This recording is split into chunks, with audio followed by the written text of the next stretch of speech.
Welcome to our channel. Today we how to install Kraken walletless trading and security settings step by step clearly.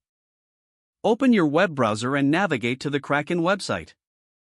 Log in to your Kraken account using your credentials. Once logged in, locate the settings option in the main navigation menu. Click on security within the settings section. Look for the walletless trading feature in the security settings. Enable walletless trading by clicking the toggle switch. You may need to confirm your action through your two-factor authentication method.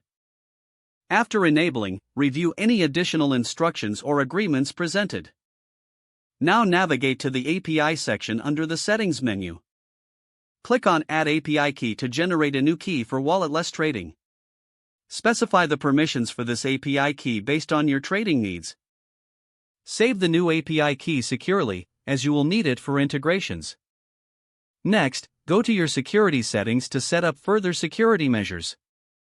Consider enabling two-factor authentication if you haven't done so already. Review your connected devices and remove any that you no longer use. Set up withdrawal whitelist if you plan to enhance security further. Lastly, conduct a test transfer or trade to ensure everything is functioning correctly.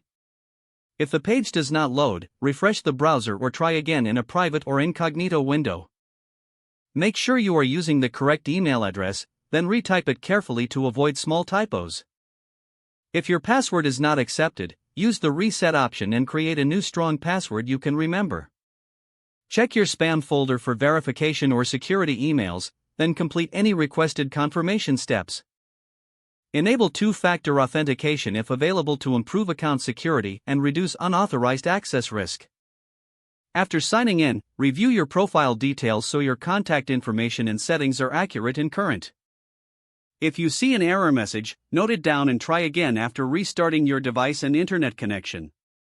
Log out when you finish, especially on shared devices, to keep your account and payment information secure. If the page does not load, refresh the browser or try again in a private or incognito window. Make sure you are using the correct email address, then retype it carefully to avoid small typos. If your password is not accepted, use the reset option and create a new strong password you can remember. Don't forget to like this video and subscribe to our channel for more step-by-step tech guides.